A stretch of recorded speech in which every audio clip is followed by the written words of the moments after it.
नमस्कार दोस्तों, आज के हमारे इस वीडियो में हम आपके लिए भाई बहन के पवित्र त्योहार रक्षाबंधन की एक बहुत सुंदर कहानी लेकर आए हैं।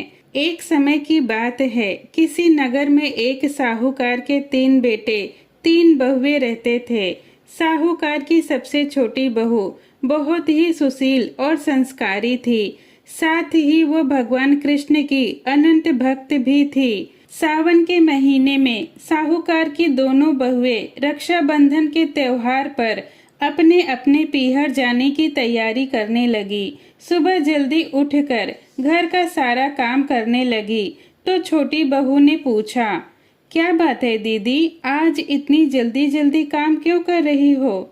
तो उसकी जेठानियां बोली, कल रक्षाबंधन का त्योहार है, हम सभी को अपने अपने भाई को राखी बांधने अपने पीहर जाना है। तेरा तो कोई भाई ही नहीं है, तू क्या जाने रक्षाबंधन के त्योहार का महत्व, भाई बहन के रिश्ते का महत्व। छोटी बहू को ये बात बहुत बुरी लगी और वो भगवान श्री कृष्ण की प्रतिमा के समक्ष बैठकर खूब रोई और बोली, यदि मेरा कोई भाई होता तो आज मैं भी अपने पीहर जाती। अगले दिन रक्षाबंधन का त्योहार था। सुबह सुबह उसके घर उसके दूर के रिश्ते का एक भाई आया और आकर साहूकार से बोला, ये मेरी बहन है, मैं इसके दूर के रिश्ते का भाई हूँ और इसे रक्षाबंधन के त्योहार पर अपने साथ अपने घर ले जाने आया हूँ। तब साहूकार का बेटा बोला, लेकिन इसका तो कोई भाई नहीं है, तुम कौन हो? फिर उसके समझाने पर साहूकार और उसका बेटा मान गया और छोटी बहू को उसके साथ भेजने के लिए तैयार हो गए। परंतु छोटी बहू के पति के मन में कुछ शंकाएं थी। वो बोला, आप इन्हें ले तो जाएं, परंतु वापस लेने मैं खुद आऊंगा। ऐसा कहकर उन्होंने छोटी बहू को उसके भाई के साथ रवाना किया।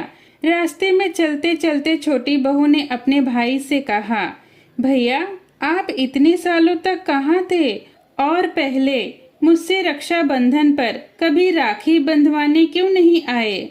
तो उसका भाई बोला, बहन मैं 7 समंदर पार परदेश में कमाने गया था, इसीलिए मैं तुमसे राखी बंधवाने नहीं आ सका।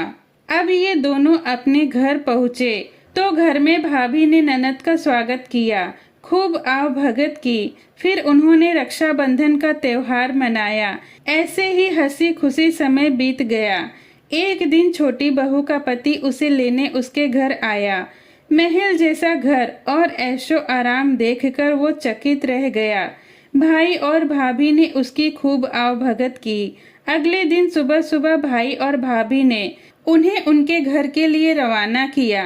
विदा करते समय उन्हें खूब सोना चांदी हीरे जवाहरात आदि दिए। थोड़ी दूर जाने पर छोटी बहू का पति बोला, अरे मैं गलती से अपना कुर्ता वहीं भूल आया हूँ। तब छोटी बहू बोली, कोई बात नहीं, आपका कुर्ता तो पुराना था, इतनी दूर वापस जाएंगे तो घर पहुँचते पहुँचते अंधेरा हो जाएगा। लेकिन उसका पति बोला, नहीं, मैं वापस जाकर अपना कुर्ता ले ही आता हूँ। ऐसा कहकर वो दोनों उसके भाई के घर के लिए रवाना हुए। जैसे ही भाई के घर के पास पहुँचे तो वहाँ उन्होंने देखा, भाई के महल नुमा घर की जगह एक पीपल का पेड़ था और उस पेड़ पर छोटी बहू के पति का कुर्ता टंगा हुआ था।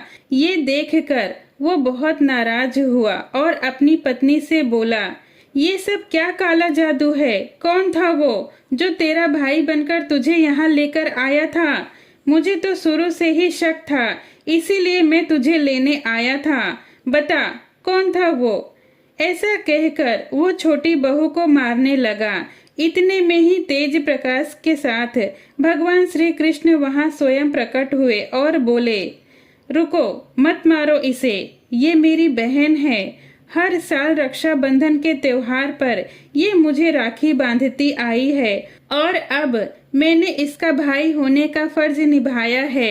इसे मैंने अपनी बहन माना है।